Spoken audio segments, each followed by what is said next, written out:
দেখব কোথায় নাকি দেন না। এবার নবীজি কুলে নিলেন, পড়েন না সুবহানাল্লাহ। নূরের ফুতুল নিছে, কি নিছে? নূরের ফুতুল মাওলা আলী নিছে। যেই মাত্র নবীজি নিলেন, কিতাব প্রমাণ করে হযরতে মাওলা আলীর বিষয়ে ফাতেমা বিনতে আসাদ লক্ষ্য করে দেখতেছে। আলী চোখ খুললা নবীজির নূরানী চেহারা মুবারকের দিকে তাকাইছে। তাকাইয়া এমন উজ্জ্বল একখানা হাসি দিছে রে, যে হাসির দ্বারা নবীজি কপালে চুম্বন দিলেন। বাবা মুহাম্মদ, বুঝলাম না, তোমার দিকে চাইলো, আমি মা হইলাম, আমার দিকে চাইলো না। চাচিয়া মা, আলী চোখ ফুটার দরকার না, আমার দিকে ফুটছে, অসুবিধা কি? বলতেছে না বাবা, এটার আরো রহস্য আছে। তোমার দিকে হে চোখ খুললো, আবার তুমি নাম রাখছো আলী, বিষয়টা তো একটা সাধারণ না। তুমি আসলে কি তাও বাবা? আগো চাচি আম্মা, আমি না আপনার বাইশটা ওই যে আব্দুল্লাহর ছেলে মুহাম্মদ, পারেন না সুবহানাল্লাহ। মানে কোন রকমের রাসূলুল্লাহ ডাক না দেওয়ার জন্য আপ্রাণ চেষ্টা, রহস্য, ঠিক কিনা? বলতেছে চাচি আম্মা এখন টাইম নেই, চলেন যাই। চাচা অপেক্ষা করতেছে। এবার সুন্দর করে বলছে চাচি আমার নামেন, আপনি আমারে ধরেন। এবার নবীজি ধরছে, তিনি নামছেন, অটোমেটিক দরজা লাগছে, তালাও লাগছে। যাচ্ছে চাচি আম্মা, এখন কিন্তু চাচার কাছে কিছু কইন টুইন না, পরে কথা কমনে। এবার কিছু চাচা নিয়ে আসছি, চলেন যে বাড়িতে যাই। ও কই আছে?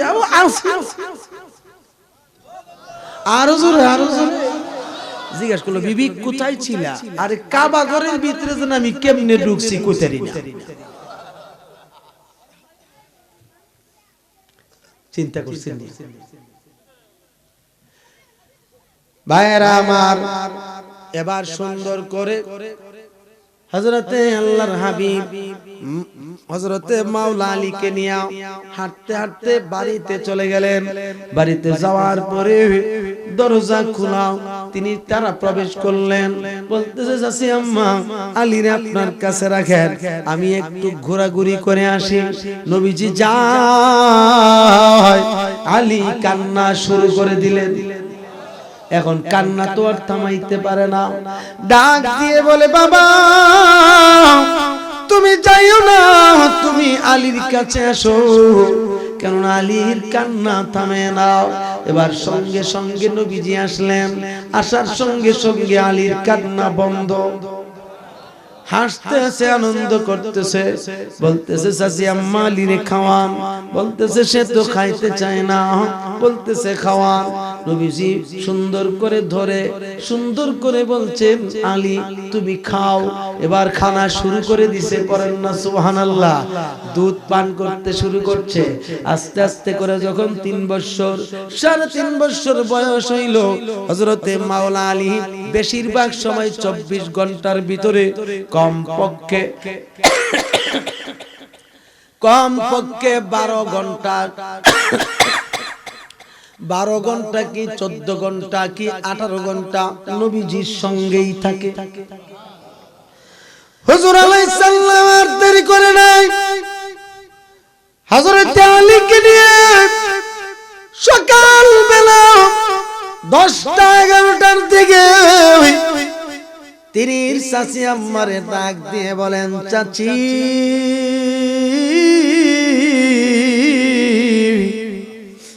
আমার আলীরে নিয়ে আমি একটু হাঁটাহাঁটি করে আসি, আপনার যদি কোনো কথা থাকে আমারে পরে বইলেন। বলতেছে ঠিক আছে যাও, তোমার সঙ্গে থাকলে আমার আলীর কোনো সমস্যা হবে না। এবার নবীজি যখন আলীকে নিয়ে যায়, বহুদূর একটা বিরাট বড় পাহাড়, ওই পাহাড়টাতে শুধু হিংস্র প্রাণী ছাড়া আর কিছুই নাই। তখন আরবের একজন কাফের এই বিষয়টা দেখতে পাচ্ছে, আলীকে নিয়ে নবীজি যে যাচ্ছেন, এই দুইজনের পরিচয় কাফের মানুষটা জানে, মুশরিক মানুষটা জানে যে আলী হইল আবি তালিবের ছেলে আর মুহাম্মদ হইল খাজা আব্দুল্লাহর ছেলে। পড়েন না সুবহানাল্লাহ। এইভাবে যখন পরিচয় জানে, জিজ্ঞেস করলো, আব্দুল্লাহর বেটা মুহাম্মদ, আলীকে নিয়ে তুমি কোথায় যাচ্ছ? বলতেছে একটু ঘুরে আসি, হাঁটাহাঁটি করে আসি, আমার আলীকে একটু কিছু জায়গা দেখায় নিয়ে আসি। বলতেছে এদিকে যাও কেন? অন্যদিকে যাও, কারণ এই দিকে তো ভালো জায়গা না, ওই দিকে মানুষ যাইতে পারে না, হিংস্র প্রাণীরা মানুষকে খেয়ে ফেলে, ক্ষতিগ্রস্ত করে ফেলে, ওই পাহাড়ের দিকে যাও না। বলতেছে ঠিক আছে ঠিক আছে, আপনি যান। এবার এই সংবাদটা গিয়া আলীর আম্মার কাছে পৌঁছাইয়া দিছে। এই মুশরিক বেটায় গিয়া পৌঁছাইছে কি তোমার ভাতিজা তোমার ছেলেরে নিয়া ওই জঙ্গলের ওই পাহাড় বিশিষ্ট যে হিংস্র প্রাণী আছে ওই পাহাড়টার দিকে যাইতেছে। বলতেছে জেনে শুনে আমার বাবা মুহাম্মদে আলীকে নিয়ে ওই পাহাড়ের দিকে যাবে কেন? বলতেছে এটা তো বলতে পারবো না। ঠিক আছে তুমি যাও। এবার মার মন তো হইল ছটফট ছটফট করতেছে, না জানে আমার কলিজার টুকরা আমার আলীর জানে কি অবস্থা হয়, আমার বাবা মুহাম্মদে তো দূর নেওয়ার কি দরকার। এবার মা মায়ের কথা বর্ণনা করতেছে, আর ওই দিক দিয়ে রহমাতুল লিল আলামিন হযরত শের খোদা মাওলা আলীকে নিয়ে যখন পাহাড়টার উপরে উঠছে, আলী তাকায়া দেখতেছে জঙ্গলের হিংস্র প্রাণীরা আমার নবীর কদম মুবারকে সিজদা করতেছে আর তাজিম করতেছে, আর মাওলা আলীর কদমে চুমা দিয়ে তাজিম করে।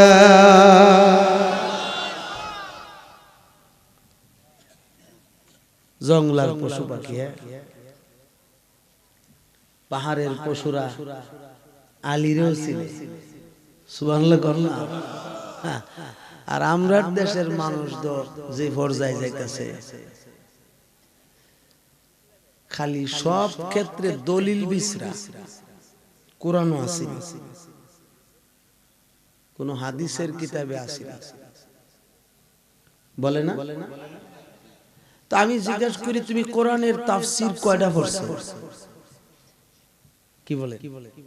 তুমি যে তাফসীর শুরু করছো সৌদিয়ান তাফসীর, এই তাফসীর পড়ে তো তামাম দুনিয়ায় গুমরা করে লিখতেছে।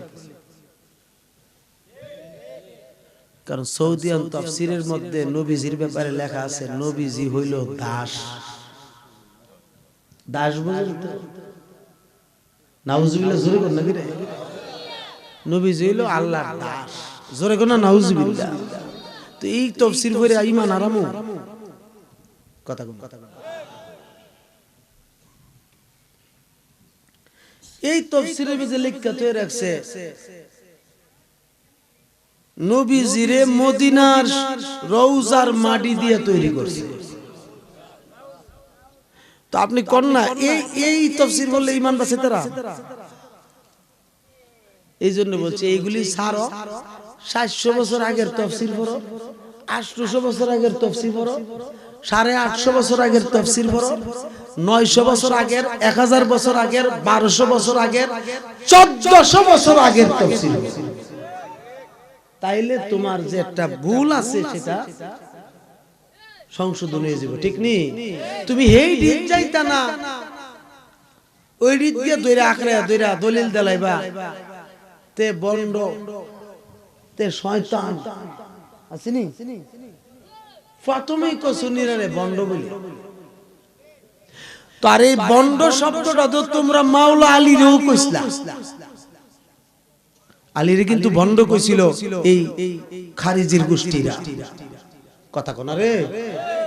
যারা খারিজি হইছিল তখন কিন্তু মাওলা আলীর থেকে দলটা বাইরে গিয়ে খারিজি হইছিল। কি ছিল? দলটা বাইরে গিয়ে খারিজি হওয়ার পরে মাওলা আলীকে বন্ড বলছিল। আর এই বন্ডটা তো হেরা ওই থেকে আবিষ্কার করে লইছে। নাউজুবিল্লাহ কোন। আমরা তো বাংলায় বলি, ওই বন্ড আরবিটা তারা ওইখানে উল্লেখ করছিল। বন্ড যেটা আরবি। আমার ভাইরা হযরত আসলে বিকাল বেলা আসার পরে ফাতেমা বিনতে আসাদ বলেন, বাবা তোমরা কোথায় গেছিলাম? বলতেছে, চাচি আম্মা আপনি যা শুনছেন সব সত্য, ওই জঙ্গলে গেছিলাম। পড়েন না সুবহানাল্লাহ। ওইখানে হিংস্র প্রাণীরাও আছে। হিংস্র প্রাণীরা যদি খারাপ হইতো, কই আমরা দুইজন রে তো খাইল না, আমরা দুইজন রে তো কিছুই করলো না, আমরা যে হাঁটাহাঁটি করছি আর জঙ্গলের পশুরা আমাদের কাছেও আসে নাই। এবার মাওলা আলী তাকায় তাকায় হাসতেছে আর বুঝাইতেছে, মার সঙ্গে এত সুন্দর কথা। আপনার কদমে হিংস্র প্রাণীরা সেজদা কইরা তাজিম করলো, আর আমার কদমে চুমা খায়া তাজিম করলো, আর এখন আম্মার সঙ্গে আপনি কত সুন্দর কথা বলছেন। বুঝাইতেছে মাওলা আলী শিশু অবস্থায়। নবীজি মুস্কি হাসি দেয়, দিয়া বলতেছে, থামো না তুমি, বলেন না সুবহানাল্লাহ। এবার হযরত মাওলা আলী আস্তে আস্তে আস্তে আস্তে বয়স হইতে হইতে হইতে হইতে হইতে হইতে 9 বছর, মতান্তরে 10 বছর, মতান্তরে 12 বছর। তবে মাশহুর রিওয়ায়াত হলো 10 বছর। কত বছর? 10 বছরের যুবক হইছে হযরত মাওলা আলী, বলেন না সুবহানাল্লাহ। তো মাওলা আলী তো আগের থেকেই চিনেন নবীজিরে, কিন্তু প্রকাশ করেন না। উদ্দেশ্য নবীজি যেদিন প্রকাশ করব ওই দিনই সবকিছু হইব। এছাড়া আমি ধরা দিতাম না, এইটাই ফাইনাল। আমি প্রশ্ন করতাম না, জিগাইতাম না, কিচ্ছু কইতাম না, সুজা চুপচাপ থাকমু। এই ব্যাপারে এমনে চলমু, হাঁটমু, খাবো, কোনো সমস্যা নাই। যেখানে যা সেখানে যাবো, যেখানে নিয়ে যাইতে চাই হেন যাবো, কোনো আপত্তি নাই। কারণ আমার তো চিন্তাই নাই মুহাম্মদুর রাসূলুল্লাহর সঙ্গে গেলে। কথা ঠিক কিনা? এবার 10 বছর যখন হইছে, নবীজি মাওলা আলীরে রাত্রে তাহাজ্জুদের যে টাইমটা আছে, এই টাইমটাতে মাওলা আলীরে শোয়াতে উঠালে, আরে উঠো উঠো আলী উঠো। এবার আলী উঠছে, কি ব্যাপার? চলো এক জায়গায় যাব। পড়েন না সুবহানাল্লাহ। আরে রাত্রির বেলা যাবেন? বলে হ্যাঁ যাব। তোমার আপত্তি আছে? না আপত্তি নাই, আপনি রাত নাই দিন নাই, যখন যেখানে নিবেন তখনই প্রস্তুত। উইটা সুন্দর করে বাইর হবেন, যে এখন মারে বলতে হইব না, তারারে কিছু কইতে হইব না, কিছু বলা লাগবে না, তুমি আসো। পড়েন না সুবহানাল্লাহ। এবার বের কইরা নিয়ে গেছে কাবা ঘরের কিনারো। কই নিছে? হেন নিল কি? কারণ কি? বলতেছে, আপনি দি আমারে কাবা ঘরের কিনারো আনছেন। বলতেছে, আলী তোমার একটা প্রশ্ন করব, তুমি উত্তর দিবা। বলতেছে, ঠিক আছে। নবীজি বলেন, ইয়া আলিয়ু মান আনা। ইয়া আলী, আমি কে বলো তো? বলেন না সুবহানাল্লাহ। قال علي رضي الله تعالى عنه أنت أخي أكبر। ইলমে তাসাউফের কিতাবে বলতেছেন, হে আমার বড় ভাই, আপনি আমার বড় ভাই, আপন জালাতো ভাই। পড়েন না আল্লাহু আকবার, পড়েন না আল্লাহু আকবার। আইছে নারায়ে তাকবীর, নারায়ে রিসালাত,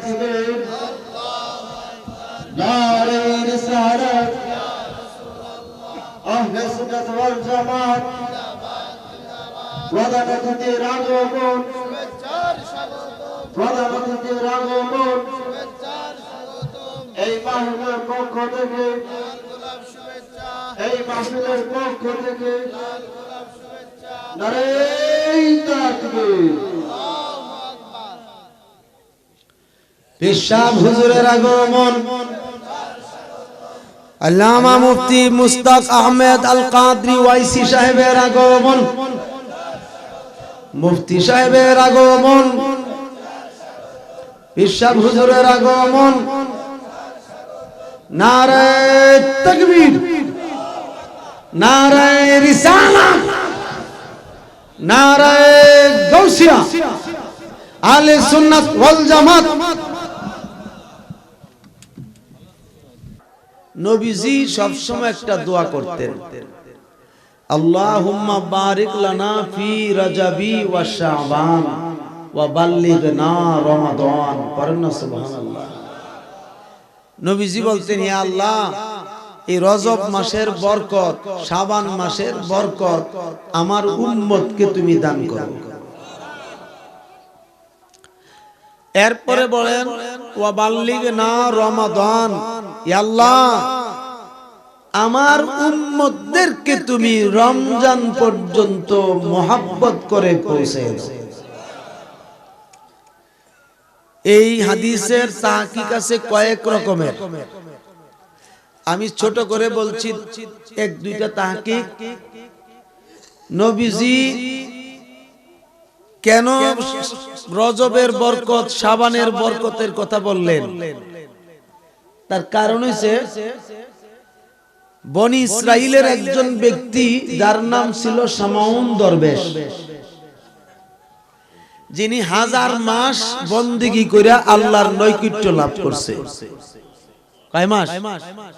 1000 মাস। 1000 মাসে 83 বছর 4 মাস হয়। তাহলে 83 বছর 4 মাস একটানা দরবেশ শামাউন আল্লাহর বন্দেগী করছে। মানে কখন খাবার দাবার তার কোনো টাইম টেবিল ঠিক ছিল না। আল্লাহর ইবাদতে মশগুল থেকে আল্লাহরে সন্তুষ্ট কইরা, আল্লাহকে খুশি কইরা আল্লাহর নিকটবর্তী হইছে। এই ওয়াজটা আমার আল্লাহ দয়াল নবীর কাছে করতেছে। নবীজি শুনতেছেন মনোযোগ দিয়া। শোনার পরে আল্লাহরে জিজ্ঞেস করলেন, আল্লাহ, তাইলে তো বনি ইসরাইলের শামাউন দরবেশ তো বেহেশতবাসী হয়ে গেছে। আল্লাহ বললেন, এক প্রকারের তো বিষয়টা এইটাই দাঁড়ায় যে সবার আগেও দরবেশ শামাউন বেহেশতি হবে। আমার নবী বললেন, আল্লাহ, বেহেশতের মালিক তো তুমি আমারে বানাইছো। সুবহানাল্লাহ, কি বড় লয়ে রাখছে? আল্লাহ, তুমি তো বেহেশতের মালিক, আমি নবীরে বানাইছো। তোমার সাথে আমার কমিটমেন্ট করা আছে, ওয়াদা করা আছে, বেহেশত উদ্বোধন করা হবে আমার উম্মত দিয়া। তো শামাউন তো আমার উম্মত না। সুবহানাল্লাহ বলবেন না? মাবুদ, তুমি রে কি সুর শুনাইলা তুমি আমারে? আমি তো দরজাটাই বলতাম না। তোমার বনি ইসরাইলের উম্মত 1000 মাস করে 1 কোটি মাস বন্দেগী কইরা জান্নাতের টিকিট লাগুক, আমার কোনো আপত্তি নাই, কিন্তু বেহেশত উদ্বোধন করুম আমার উম্মত দিয়া।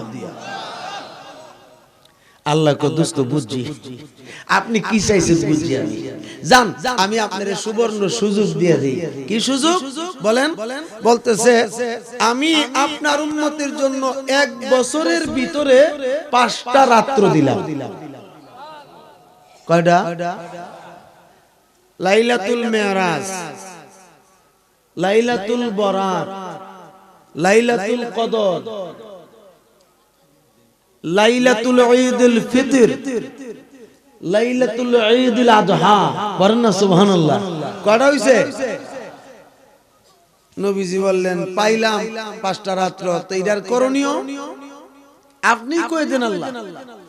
বলতেছে, দোস্ত, এই এক রাত্র যদি আপনার উম্মত ফজর পর্যন্ত আমার বন্দেগীতে লিপ্ত থাকে, এমন 1000 মাসের চাইতেও, 1000 মাসের চাইতেও কোটি কোটি মর্যাদা আপনার উম্মতকে দেব।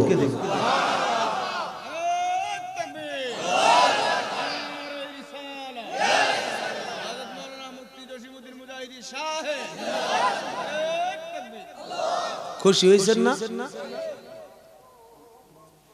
খুশি নি? নবীজি বলেন, সবাই আমার সব উম্মত কি আর সারা রাত থাকতে পারবো? আল্লাহ, আপনি এত কঠিন করলে আমার উম্মত চলবো কেমনে? পারে না? সুবহানাল্লাহ। আল্লাহ বলেন, দোস্ত, আপনার মনে যেটা পছন্দ হয়, যেটা করতে চাই, এইটাই করেন।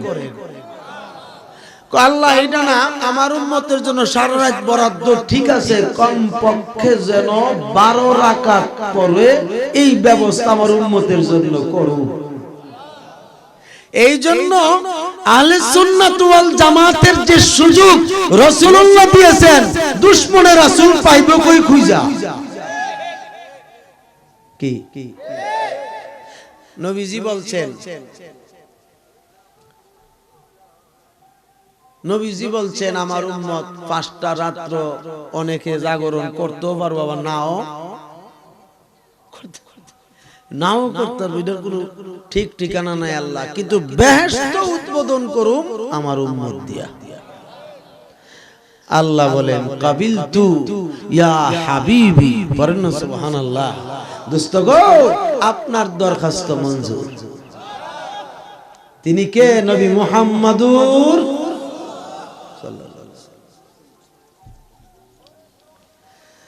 আমার ভাইরা,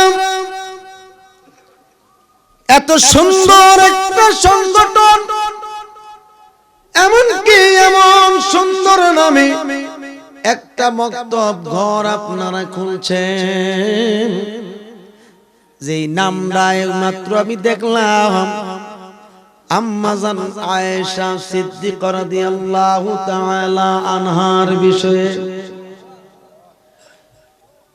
নবীজি যখন আম্মা জান খাদিজাতুল কুবরা রাদিয়াল্লাহু তাআলা আনহাকে হারিয়ে ফেললেন, অর্থাৎ তিনি যখন ইন্তেকাল হয়ে গেল, নবীজি একা একা জীবন কাটান। নবীজি চিন্তিত হয়ে থাকেন সব সময় আমাকে যে ট্যাকেল দিত আমার খাদিজা এখন তো আর দুনিয়ায় নাই। নবীজি যখন এইভাবে একাকিত্ববোধ মনে করত, হযরতে সিদ্দিকা আকবর রাদিয়াল্লাহু তাআলা আনহু তিনি আমার নবীজির অবস্থাটা দেখতে পাচ্ছেন, বুঝতেও পারছেন। সঙ্গে সঙ্গে ডাক দিয়ে বলে, ইয়া রাসূলুল্লাহ, আমি আবু বকর আপনার জন্য জীবন দিতে প্রস্তুত। আপনার মনের কষ্ট আমি বুঝি, আপনি চিন্তা কইরেন না। আপনাকে জানিয়ে দে, আমার ঘরে আমার একটা মেয়ে আছে আয়েশা। এই আয়েশার বয়স মাত্র 7 বছর, মতান্তরে 9 বছর। নবী গো, আপনার জন্য যদি কোনো আপত্তি না থাকে, আমার আয়েশাকে আপনার কাছে দিয়ে দিলাম।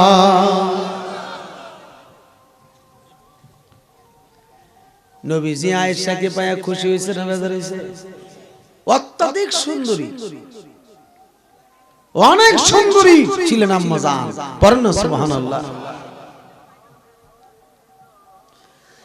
হুজুর সাল্লাল্লাহু আলাইহি সাল্লামের কাছে আম্মা জান আয়েশা সিদ্দিকাকে যখন বিয়ে দিয়ে দিলেন, নবীজি 3 বছর মতান্তরে 5 বছর যাবত পর্যন্ত নবীজি আম্মা জান আয়েশা সিদ্দিকাকে সিনা মুবারকের উপরে রাইখা আদর যত্ন করে লালন পালন করেছেন। 7 বছর বয়সের বিষয়টা মাশহুর। নবীজি 7 বছর বয়সে বিয়ে করছেন সত্য, লাইলাতুজ জুফা পালন করছেন 12 বছর বয়সে।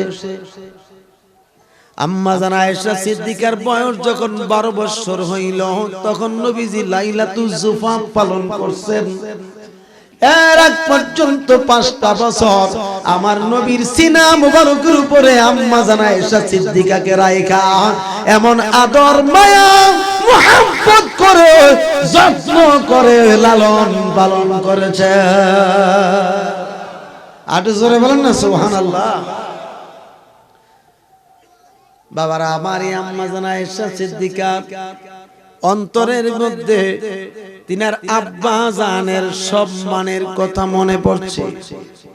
বলে দেখি একটু নবীজির বিষয়ে, আমার আব্বা জানের জায়গাটা আমার নবী কোথায় রাখছে? সুবহানাল্লাহ বলবেন না? একদিন সহিহ বুখারীতে আসছে, হাদিসটা সহিহ মুসলিমও আছে, মিশকাতের ভিতরে আছে। মিশকাতের শরাব মিরকাতে আছে, মিরকাতের শরাব মিরআতে আছে। এই রকম ভাবে তাফসীরের কিতাবের ক্ষেত্রেও তিনটা তাফসীরের কিতাবের ভিতরে এই হাদিস কানা তুলে ধরেছেন সুন্দরভাবে। পূর্ণিমার চাঁদের রাতে হুজুর সাল্লাল্লাহু তাআলা আলাইহি ওয়াসাল্লাম এবং হযরতে আম্মা জান আয়েশা সিদ্দিকা রাদিয়াল্লাহু তাআলা আনহা হুজরা শরীফের ভিতরে তিন রাত অর্থাৎ তারা দুইজনে আরাম বিশ্রাম করতেছেন, কথাবার্তা বলছেন, এমন কি কত আনন্দ করছেন। এই মুহূর্তে আম্মা জান আয়েশা সিদ্দিকা রাদিয়াল্লাহু তাআলা আনহা সুন্দর করে মোহাব্বত করে নবীর কাছ থেকে একটু সরে এসে দরজাটা খুইলা উঠানে আসলেন। উঠানে আয়েশা আকাশের দিকে তাকাইলেন। তাকানোর পরে দেখতেছেন যে লক্ষ লক্ষ কোটি কোটি তারকা দেখা যায়। তিনি এইভাবে শাহাদতি আঙ্গুল দ্বারা এইভাবে তারকার দিকে ইশারা করতেছে। এই মুহূর্তে নবীজিও বের হয়ে আসলেন। আয়েশা দেখতেছেন আম্মা জান এইভাবে আঙ্গুল দ্বারা এইভাবে ইশারা করতেছেন, ডাকাডাক অর্থাৎ গণনা করতেছেন। আমার নবী ডাক দিয়ে বলে, আয়েশা রে, ও আয়েশা, তুমি কি গণনা করতেছো? তুমি কি তারকা গণনা করতেছো?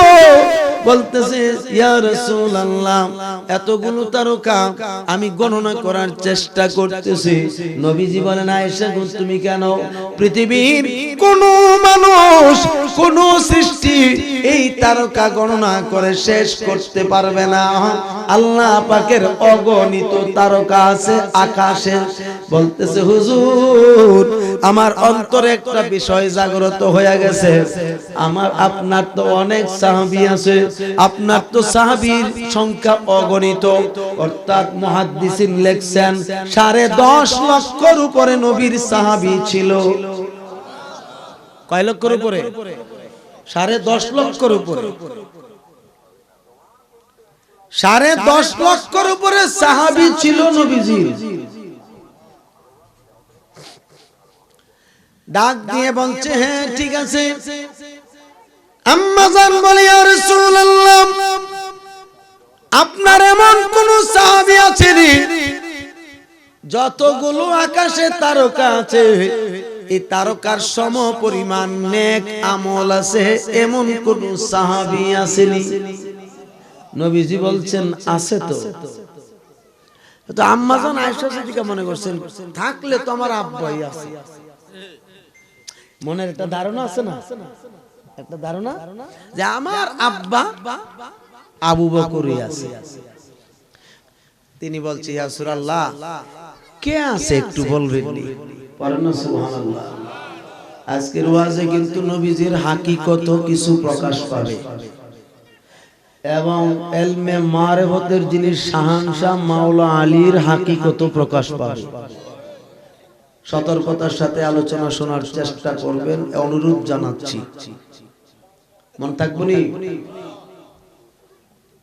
আমাকে আবার আপনারা ওই কি জানে কয়, এত বড় মৌলবী ভাববেন না।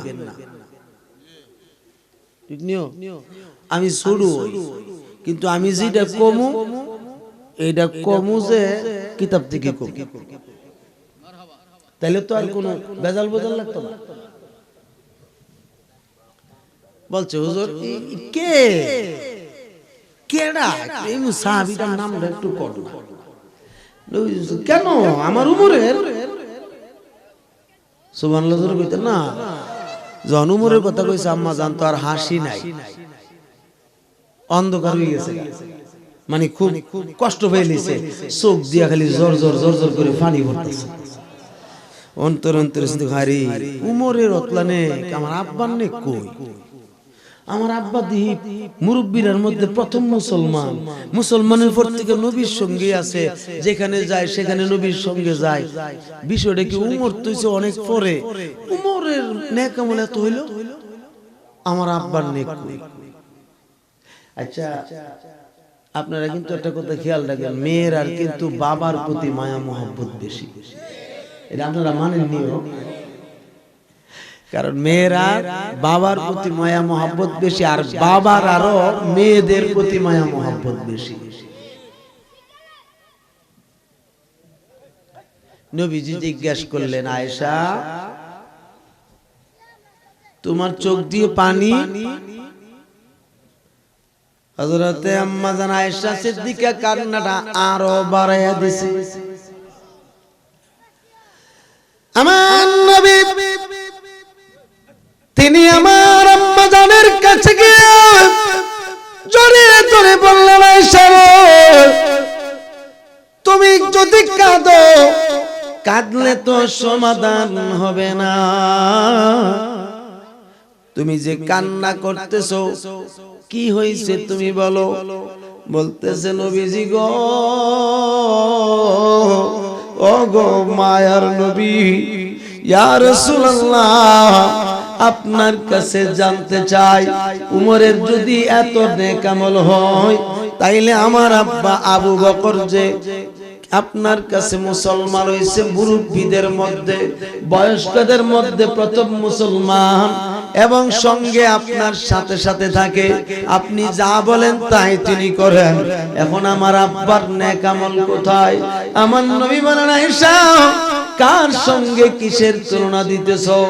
এই কথা বলে নবীজি চোখের পানিগুলো মুছে দিলেন আর জানাইয়া দিলেন, আয়েশা শুনে নাও, তোমাকে জানাইয়া দে, উমরের যত নেক কাজ আছে কিয়ামত পর্যন্ত যত আমার উম্মত হবে, সমস্ত উম্মতের নেক আমল যত আছে সবগুলো যদি এক পাল্লায় রাখা হয়, আর আমার আবু বকরের নেকের পাল্লার ক্ষেত্রে একটা রাত্রের এক সেকেন্ডের জররা পরিমাণ নেক যদি খালি আরেক পাল্লায় রাখা হয়, আমি নবীর হিজরতের রাতের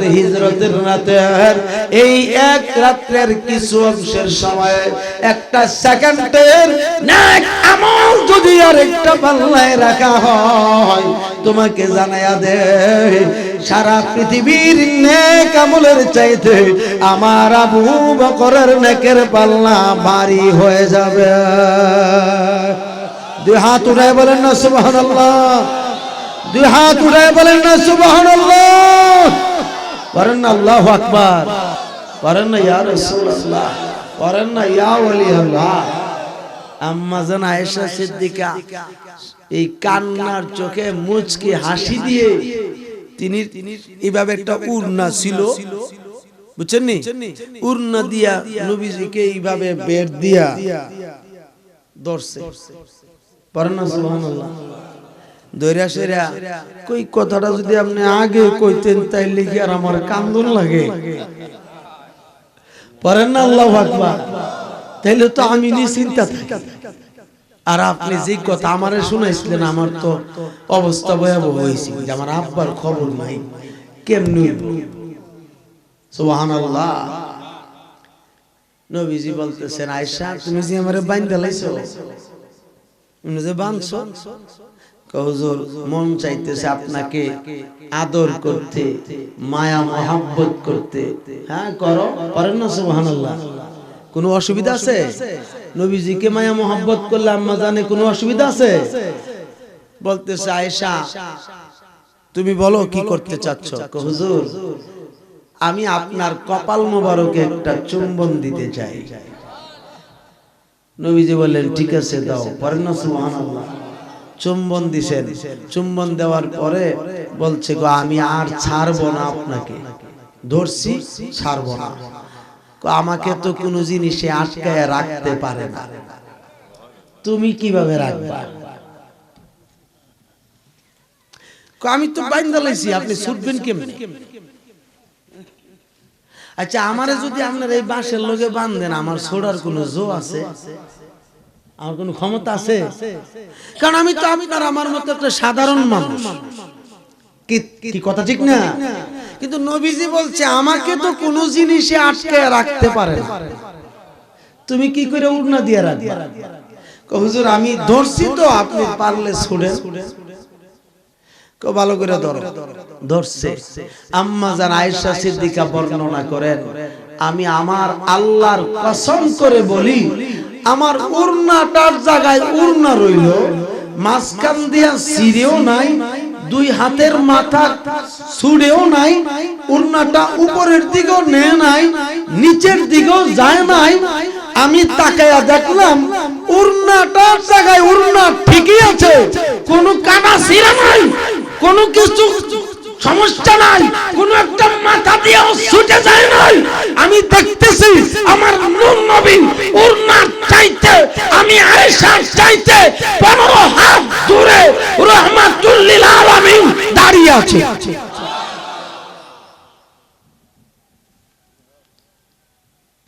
আয়েশা সিদ্দিকা বলে, হুজুর বিষয় কি, আপনি কিভাবে গেলেন? নবীজি বললেন, ইয়া আয়েশাতু আইয়ুকুম মিসলি, পড়েন না সুবহানাল্লাহ। হে আয়েশা, আমি তো পৃথিবীর কারো মতো না। আর ওয়াবিরা কো নবী আমরার মতো।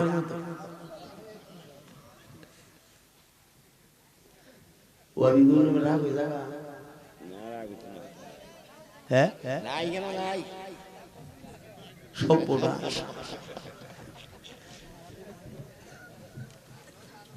এরা বলে নবী নাকি আমরার মতো, নবী বলে আমি পৃথিবীর কারো মতো না, আর এরা কয় নবী আমরার মতো। কথাটা কি সঠিক না নবীর কথা সঠিক?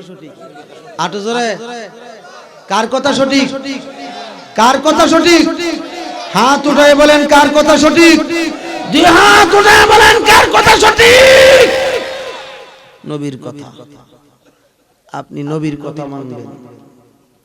নবী বলছেন হাদিস শরীফে, তারাকতু ফিকুম আমরাইন, কিতাবাল্লাহি ওয়া সুন্নাত রাসূলিল্লাহ। পড়েন না সুবহানাল্লাহ। এইগুলো এক রাওয়ায়াত। আল্লাহর নবী বলেন, আমি তোমাদের কাছে দুইটা জিনিস রেখে যাচ্ছি, একটা হলো আল্লাহর কোরআন, আর একটা হচ্ছে আমি নবীর সুন্নাহ। ঠিক কিনা? এইগুলো এক রাওয়ায়াত। এখন আপনি ইবনে মাজাহ শরীফ খুলেন, সিয়াসিত্তার কিতাব, সুনানে তিরমিজি খুলেন, পরিষ্কার আসছে, পরিষ্কার নবী বলেন যে তারাকতু ফিকুম আমরাইন, কিতাবাল্লাহি ওয়া ইতরাতি। পড়েন না সুবহানাল্লাহ। নবীজি বলেন পরিষ্কার ভাবে, আমি তোমাদের কাছে দুইটা জিনিস রাখছি, একটা হচ্ছে আল্লাহর কোরআন, আর একটা হচ্ছে আমার ইতরত। ইতরতের ব্যাখ্যায় লিখতেছেন আহলে বায়াত। পড়েন না সুবহানাল্লাহ। আহলে বায়াত অর্থাৎ নবী বলেন কোরআন আর আমার আহলে বায়াত রেখে যাচ্ছি, তোমরা কোরআনকে আঁকড়ে ধরো, আমার আহলে বায়াতকে জীবনের চাইতে বেশি মহব্বত করো।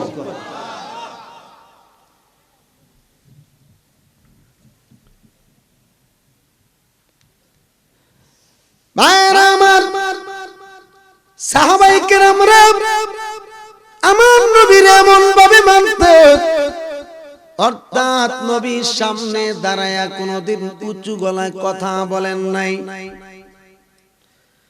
নবীজির কণ্ঠ মুবারকের উপরে কোনো কণ্ঠ তারা করে নাই।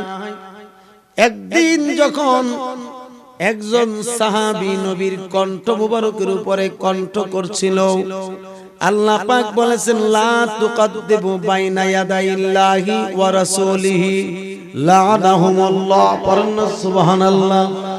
আল্লাহ রাব্বুল আলামিন বলেন, এ দুনিয়ার মানুষ শুনে নাও, আমার অর্থাৎ তোমরা আল্লাহর রাসূলের কণ্ঠের উপরে তোমরা কণ্ঠকে উঁচু করিও না, অর্থাৎ আল্লাহর হাবিবের কথার উপরে কথাকে উচ্চ গলায় বইল না। যদি বলো তুমি পথভ্রষ্ট হইয়া যাইবা, আমি আল্লাহর অভিসম্পাত তোমাকে নিতে হবে। এ আমার বন্ধুরা, এই কারাউকের প্রেমিকের দলেরা, ও খানদরার আশিকের দলেরা, জীবনে কোনদিন সাহাবায়ে কেরামদের মধ্যে নবীজির সঙ্গে কথা বলছেন সত্য, নবীজিকে প্রশ্ন করছেন সত্য, জীবনে কোনদিন উঁচু কণ্ঠে কথা বলেন নাই, প্রশ্ন করেন নাই। সমস্ত সাহাবায়ে কেরামদের মধ্য থেকে হযরত সিদ্দিকা রাদিয়াল্লাহু তাআলা আনহুর মাধ্যমে বিভিন্ন প্রশ্ন করাইতেন নবীজির সঙ্গে। কিন্তু একজন সাহাবী আছে, তিনি একজন আহলে বায়তের সদস্য, যিনি জীবনে কোনোদিন আমার নবীর কোনো বিষয়ে প্রশ্ন করেন না, কোনো কিছু প্রশ্ন করেন না। তিনি কে জানেন? তিনি হচ্ছেন মুশকিল কুশা মাওলা আলী রাদিয়াল্লাহু তাআলা। জোরে বলুন সুবহানাল্লাহ। কোন দিন নবীজিকে প্রশ্ন করেন নাই, জিজ্ঞাসা করতেন না, হুজুর এটা কি কইলেন, এটা কি ধরনের কথা? হ্যাঁ বলছি, তাহলে শুনেন। সাহাবায়ে কেরামরা নবীজির সামনে উপস্থিত থাকতেন, মাওলা আলীও থাকতেন। সাহাবীদের যে যে কথা প্রশ্ন আছে নবীজিকে করতেন জানার জন্য। এটা কোনো অপরাধ না, দেখি না, অপরাধ না। কারণ নবী নিজে মিম্বরে দাঁড়ায় বলছিলেন, মিম্বর শরীফে দাঁড়ায় বলছিলেন, হে আমার সাহাবীরা, এখন আমি রাসূল এই মিম্বরের উপরে দাঁড়াইছি, তোমাদেরকে আমি ঘোষণা করছি, এখন থেকে কিয়ামত পর্যন্ত কি হবে আমি নবী সব কিছু বলে দিতে পারবো। তোমাদেরকে কি জানার দরকার আছে আমাকে জিজ্ঞাসা করো। একের পর এক সাহাবীরা নবীজিকে প্রশ্ন করত, নবী জবাব দিতেন। পড়েন না সুবহানাল্লাহ। তখন নবীজি এক পর্যায়ে বলেছেন, আলী তুমি কিছু জিজ্ঞাসা করো না, খালি তাকায়া থাকো। মানে মাওলা আলী নবীর দিকে খালি তাকায়া থাকতেন, কিছুই বলতেন না। বলতেছে, হুজুর আমি আলী তো জানি আমার ঈমান বিশ্বাস আছে, সাহাবীদেরও ঈমান বিশ্বাস আছে, কিন্তু সাহাবীরা আপনার কাছ থেকে কিছু জানতে চাইছেন তাদের ইচ্ছায়, কিন্তু আমার ইচ্ছা আকাঙ্ক্ষা, আমার চাওয়া পাওয়া স্বয়ং আপনি রাসূল ছাড়া আমি কিছুই দেখি না। তা আমি আপনাকে আর নতুন করে কি জিজ্ঞাসা করি? তিনি মাওলা, তিনি কি তালিন মর্যাদা আছেন? জোরে কোনা গো। আরে এই জায়গাটা বললো তো এটা সুন্দর লাগলো।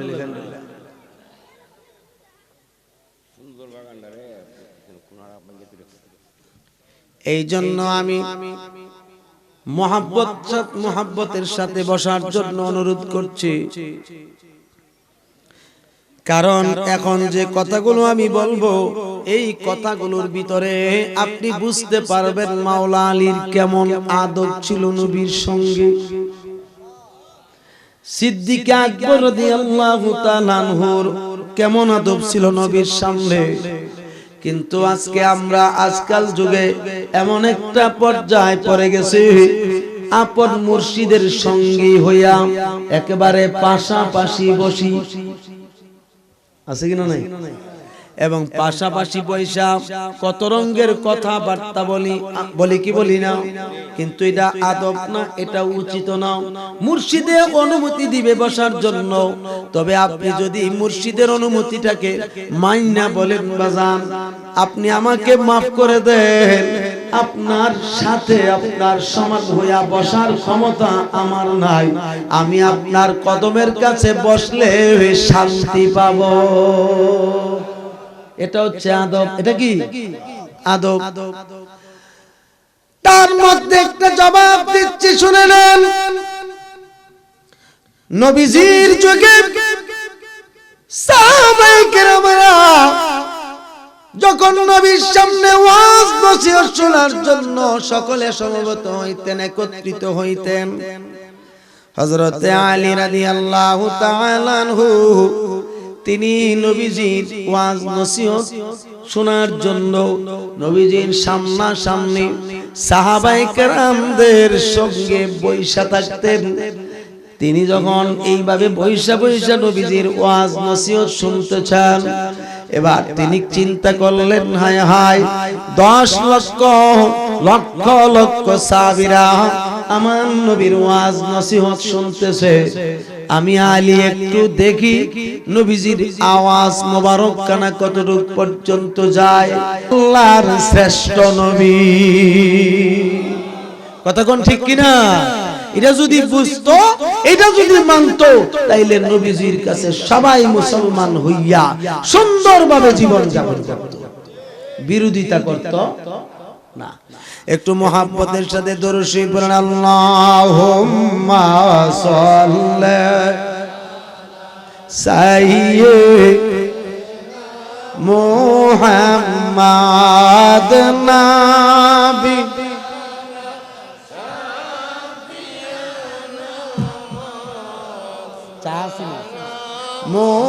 মুহাম্মাদ নাবি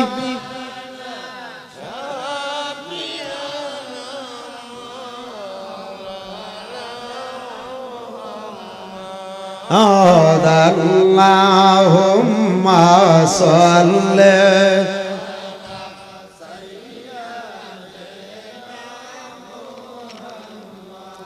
নবী আমরার পরশমণি, নবী আমরার জানের জান, নবী আমরার পরশমণি, নবী আমরার জানের জান।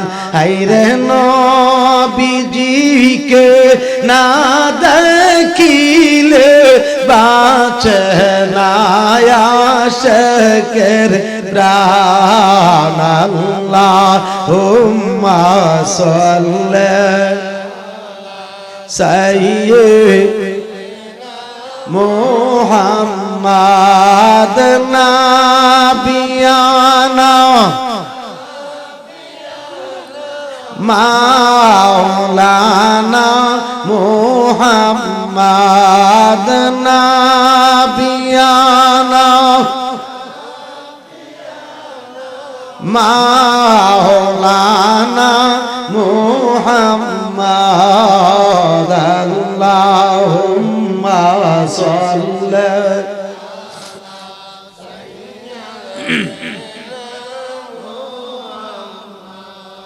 বাবাজিরা আমার, এখন আসেন মাওলা আলীর মূল বিষয় আলোচনা করি, ঠিক কিনা? এই মাওলা আলী আপনারা সবাই জানেন তিনির জন্ম হয়েছিল কাবা ঘরের ভিতরে, কথা ঠিক নেই? কি ঘরের ভিতরে? খানায় কাবা ঘরের ভিতরে মাওলা আলীর জন্ম। সুবহানাল্লাহ বলবেন না? কোন ঘরের ভিতরে? এই ঘরটার ভিতরে কোনো নবী পয়গাম্বর জন্ম নেয় নাই, কোন মানুষও জন্ম নেয় নাই, শুধু মাওলা আলী জন্ম নিয়েছেন।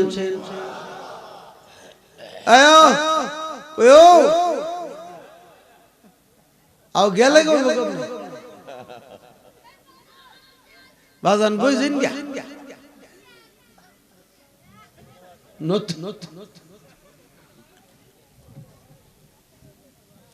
কারণ মাহফিল থেকে উড়া বসা করলে মাহফিলের পরিবেশ নষ্ট হয়, মন মানসিকতা পরিবর্তন হয়ে যায়, ওয়াজের যে একটা সিস্টেম থাকে এটা চেঞ্জ হয়ে যায়, নড়াচড়া হয়ে যায়। এই জন্য যতক্ষণই থাকবেন নীরবতার সাথে বৈশা শুনবেন আর রিচার্জ করবেন নিজে নিজে। আল্লাহ আপনাকে ব্রেন দিছে না, কথা বলে না? হ্যাঁ, এখন মাওলা আলীর যে খানায় কাবা ঘরের ভিতরে জন্ম হইছে, কাবা ঘর তো তালা থাকতো, কি থাকতো? তালা। তালা, এই কাবা ঘর তালা থাকতো। এই তালার চাবিটা তৎকালীন জমানায় আবু জাহিল্লার কাছে থাকতো। কার কাছে? বড় ভালো মানুষ ছিল, ভালো মানুষ আছেন না?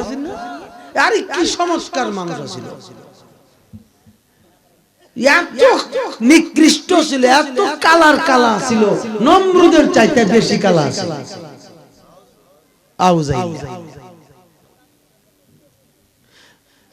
এবার এই গড়টার ভিতরে আমার জিজ্ঞাসা আপনাদের কাছে, এই গড়টার ভিতরে আলীর আম্মা ঢুকলো কেমনে? এই হলো আমাদের মূল বিষয়, ঠিক কিনা? কারণ আলী তো রেহেমে, আলী কোথায়? মায়ের পেটে 8 মাস 17 দিন। কয়দিন?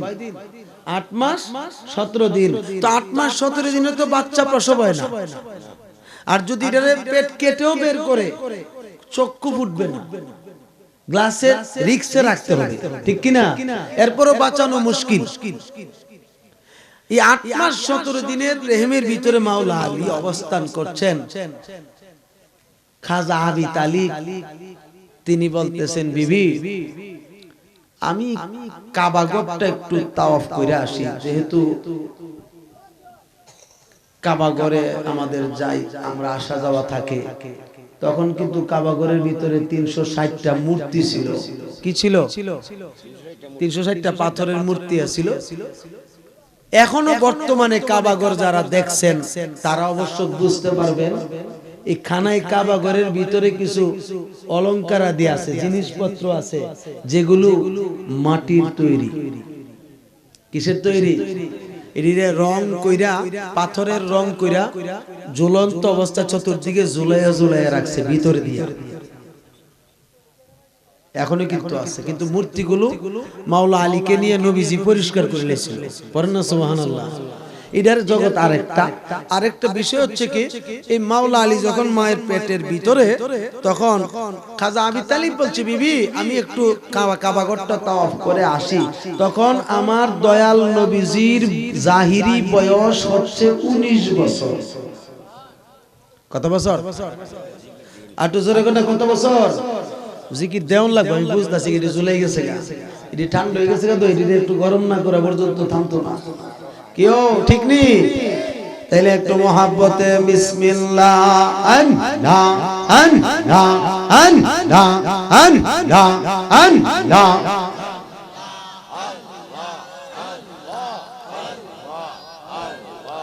আন না আন না আন না আন না আন না।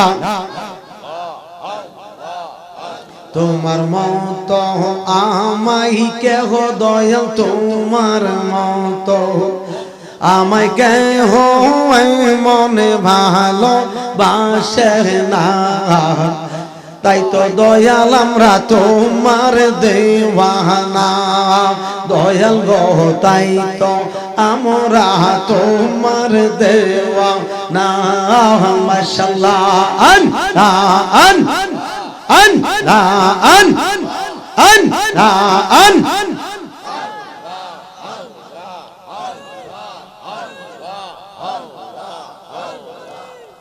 তোমার মত আমায় কেহ নবী, তোমার মত আমায় কেহ মনে ভালো বাসে না। তাই তো দয়াল আমরা তোমার দেওয়ানা, দয়াল গো তাই তো আমরা তোমার দেওয়ানা। মাশাআল্লাহ আন না আন আন না আন আন না আন। জোরে আমরা যতই বলি আমরা ধন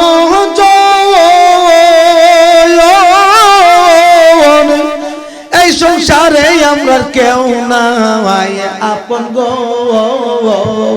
মাশাআল্লাহ আন আন। তুমি আমরার সহায় সম্বল দয়াল, তুমি আমরার সহায় সম্বল করে নিবিধানের আপনা। তাই তো দয়াল আমরা তোমার দেওয়ানা, দয়াল গো তাই তো আমরা তোমার দেওয়ানা। মারহাবা আন আন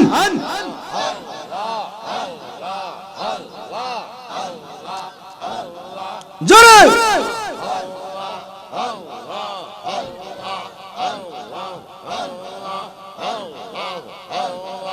আন না আন না আন না আন না তোমারে না দেখলে আমার ঘরে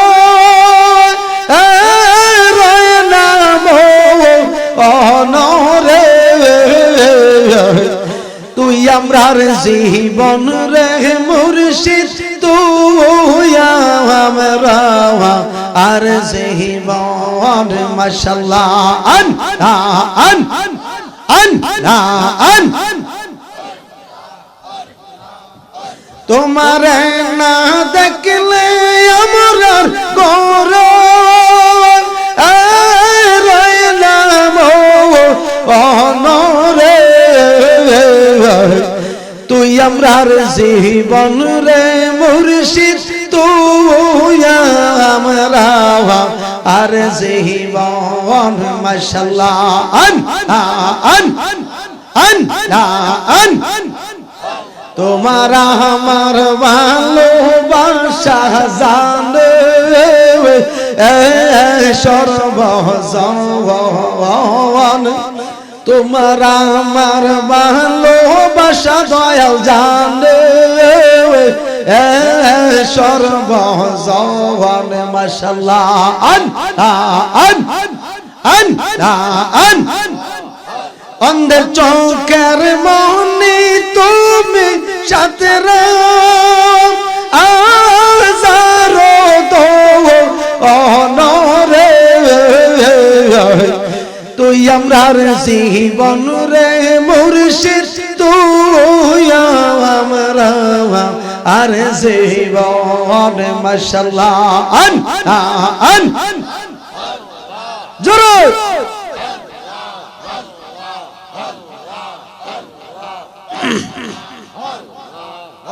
একবার যদি পাইতাম রে মুর্শিদ করিতাম আম যতন একবার যদি পাইতাম রে দয়াল করিতাম আম যতন মাশাআল্লাহ আন আন জোরে অঙ্গেতে সিতাইয়া দিতাম আত ও রসন্দ অনরে তুই আমরার জীবন রে মুর্শিদ তুই আমরা আর জীবন তুই আমরার জীবন রে বান্ধব তুই আমরা আর জীবন মাশাআল্লাহ আন আন আন আন দয়াল রে তোর প্রেম জালা আমরার অন্তর পুইরা কালা গো আমরার অন্তরত গইয়া গইয়া জলে আমরার অন্তরত গইয়া গইয়া জলে মাশাআল্লাহ আন আন আন আন আন আন এত ভালো বাসা মুর্শিদ রে হাইরে কেমনে ভুইলা গেওয়া আহলা রে হাইরে আমরা গোপনে কইরা পিরিতি গোপনে কইরা পিরিতি এখন বাসি নয়ন জলে রে এখন বাসি নয়ন জলে রে আমরার অন্তরে গইয়া গইয়া জলে দয়াল রে তোর প্রেম জালা আমরার অন্তর বইরা কালা গো আমরার অন্তরত গইয়া গইয়া জলে মাশাআল্লাহ আন আন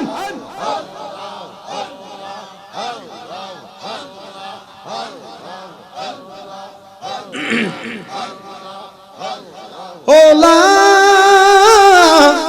ইলাহা ইল্লাল্লাহু মুহাম্মাদুর রাসূলুল্লাহ সাল্লাল্লাহু আলাইহি ওয়াসাল্লাম। এখন মাওলা আলীর কথা বলছিলাম, মনে আসেনি? এবার বিবি ফাতেমা বিনতে আসাদ বলতেছেন, স্বামী গো, আমি অনেক দিন যাবত ইচ্ছা করছিলাম মনে মনে কাবা ঘরটা আমিও একটু তাওয়াফ করব। এবার খাজা আবি তালিব বলে, না না, হবে না, হবে না, কারণ তুমি অসুস্থ, তাওয়াফ করতে পারবা না।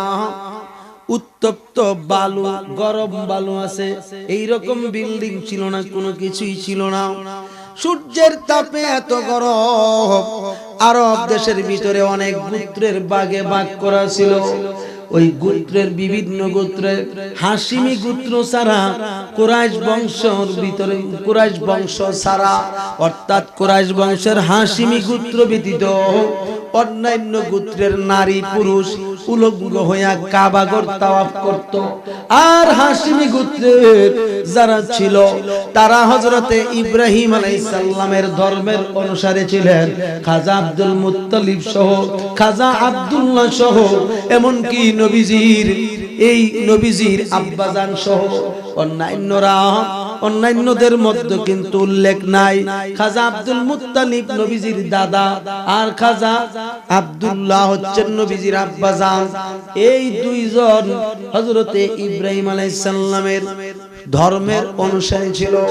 তখন তিনি আদেশ করছিলেন বাবা হইয়া, খাজা আব্দুল মুত্তালিব আদেশ করছিলেন, যদিও তোমরা ইসলাম ধর্ম কবুল করছো না, যদি তোমাদের ইচ্ছা হয় কাবা ঘরটা তাওয়াফ করতে, খবরদার উলঙ্গ হইয়া কোনোদিন তাওয়াফ করবা না, কেননা তোমরা তাওয়াফ করবা পোশাক পরিধান করিয়া।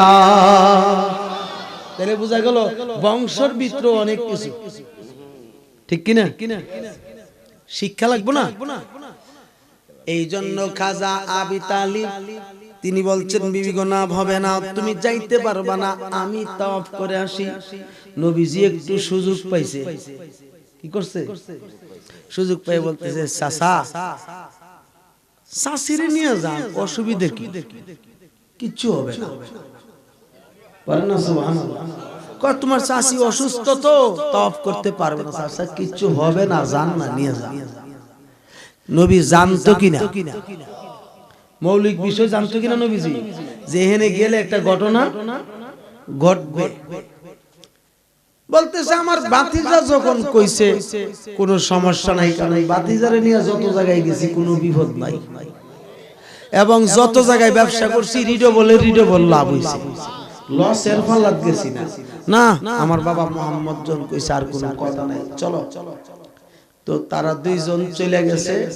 ফাতেমা বিনতে আসাদ পিছনের দিকে তাকায়া দেখে নবীজিও আস্তে আস্তে যাইতেছে,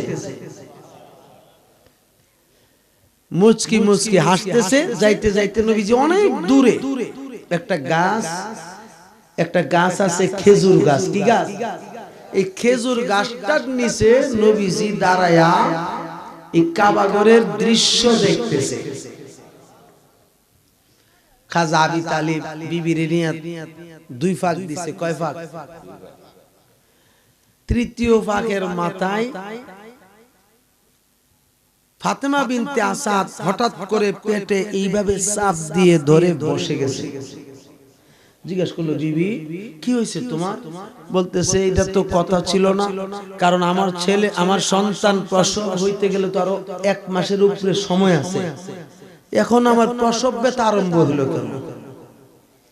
বলতেছে, বিবি রে, আমি নিষেধ করছিলাম, তুমি নিষেধ মানো নাই, আইসা একটা কি বিপদ পালাইছো? বলতেছে, স্বামী গো, একটা জিনিস হইছে, আমার একটা পর্দার ব্যবস্থা করে দেন না। বলতেছে, পর্দার ব্যবস্থা কেমনে করব?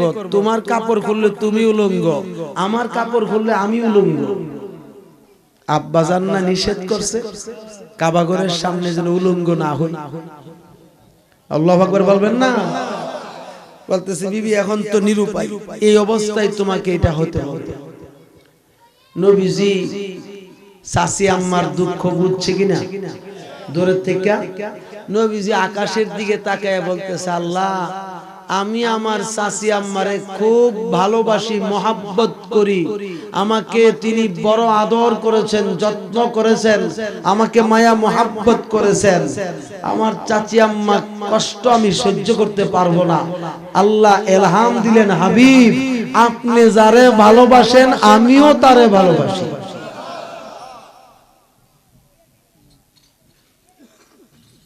আপনি নিশ্চিন্তা থাকেন, আমি ব্যবস্থা করছি। আল্লাহ বলেন, জিবরাইল তাড়াতাড়ি যাও, ফাতেমা বিনতে আসাদকে তোমার নূরের পাখা দিয়া ডাকনা দিয়া কাবা ঘরের ভিতরে ঢুকাই দাও।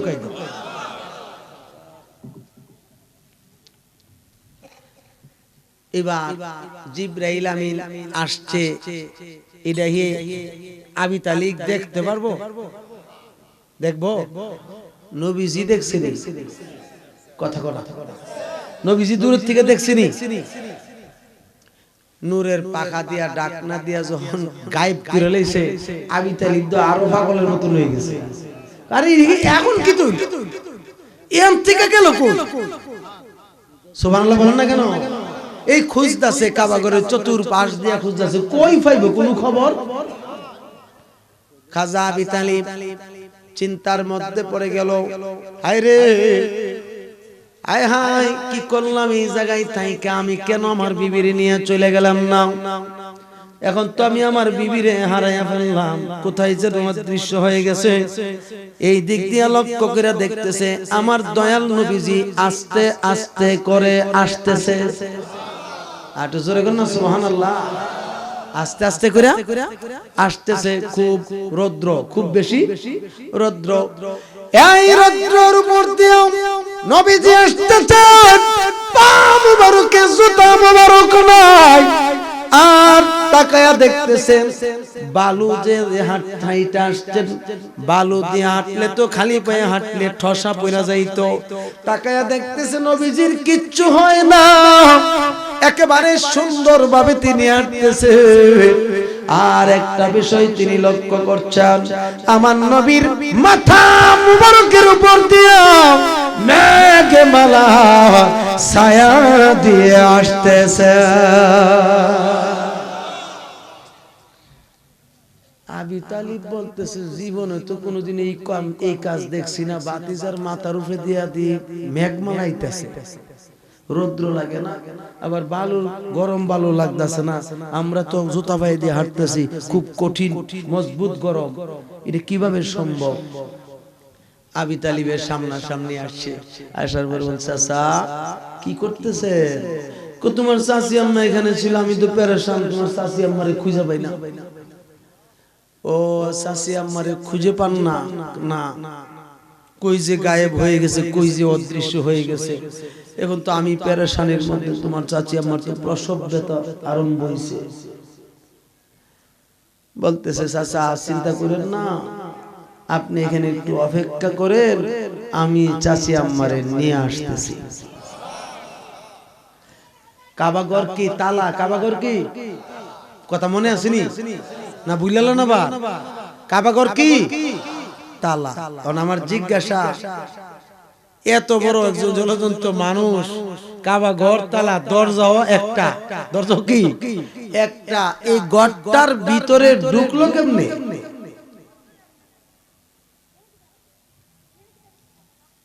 কথা ঠিক কিনা? আমগো দেশের মৌলবীরা ক ওলিরা আমরার মতো তো মানুষ, হেরা কি কোনো কাম করতে পারবো? অথচ হ্যাঁ নিজেই জানে না একজন আল্লাহর ওলির দেহ আছে 6টা। কয়টা? ইলমে তাসাউফের কিতাব দ্বারা প্রমাণ 6টা দেহ আছে। একটা দেহ নিয়ে দুনিয়াতে বসবাস করে সত্য, কিন্তু তিনি নিয়ন্ত্রণের মধ্যেই সীমাবদ্ধ থাকেন আল্লাহর ইলহামে, ঠিক কিনা? যখন তিনি এখান থেকে ট্রান্সফার করেন, বাকি 5টা সুরত, 5টা দেহ রূহানি হালত থেকে পৃথিবীর যে কোনো জায়গায় অবস্থান করতে পারে। তারা হলো আল্লাহর ওলি। তারা কি? এখন আল্লাহর ওলিরে যদি ইলমে তাসাউফ দিয়া যদি এত পাওয়ার ক্ষমতা আল্লাহ দিয়া থাকেন, আমার নবীরে কি কম দিবেন? হ্যাঁ, কোন সীমা আছে? আর যিনি ইলমে মারিফতের সম্রাট, শাহেনশাহ, সকল ইলমের শহরের দরজা যিনি, গেট যিনি, মুশকিল কুশা মাওলা আলী, তিনির ক্ষমতাটা কেমন হইব?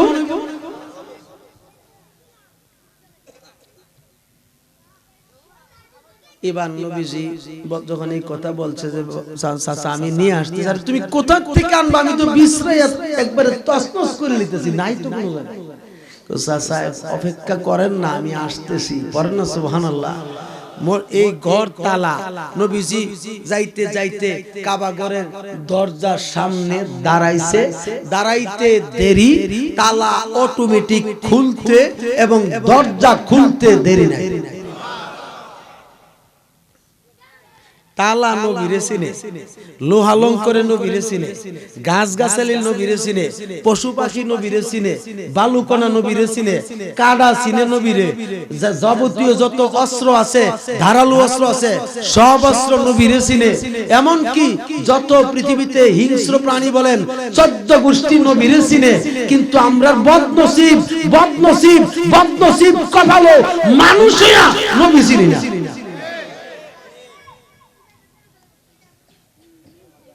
বিলাল ভাই কি কর? এটা আমরা বদনসিব না? আও আমরা তো ভাগ্য বলা। আমার এক ভাই ফাইলেছি নেমে যে রক্তের ভাই, কিটা করতাম যে আমি কল্পনা করছি না যে আমার ব্লাডে আমার সঙ্গে অ্যাড হই। এই যে মোবারক ভাই আমাদের এই যে ব্রাহ্মণবাড়িয়া জজকোটের ভালো একজন পেশকার, কিন্তু সুবহানাল্লাহ বলবেন না? এই যে কুনাত বইরেছে বিয়াইলা। আল্লাহ আল্লাহ আল্লাহ, কি মায়ার মানুষ গো। ককে কুদুর দোয়া করেন কিন্তু, হ্যাঁ কইরুন। এই মানুষগুলো যদি হারাইয়ে ফেলি, বলেন তো এই কথাগুলো থেকে যাবে কিনা? কথা বলে না, এই স্মৃতিগুলো থাকবে না? আমিও তো নাও থাকতে পারি। আমি যে কথাগুলো বলতেছি, এই সভাপতি সাহেবের জেহেনের মধ্যে স্মৃতিগুলো ভাসবে কিনা যদি বেঁচে থাকে? প্রত্যেকটা মানুষের অন্তরেই এই বিষয়গুলো ভেসে উঠে। দরজাটা খুলে গেছে, মনে আছে তো? নবীজি ডাক দিলেন, চাচি আম্মা আমার আলীরে আমার কুলে দেন। চাচি আম্মা কয় বাবা মুহাম্মদের কণ্ঠ দি কুলে, কিন্তু মাওলা আলী। মাওলা আলীর ব্যাপারে তিনির আম্মাজান কি বলছেন শুনেন।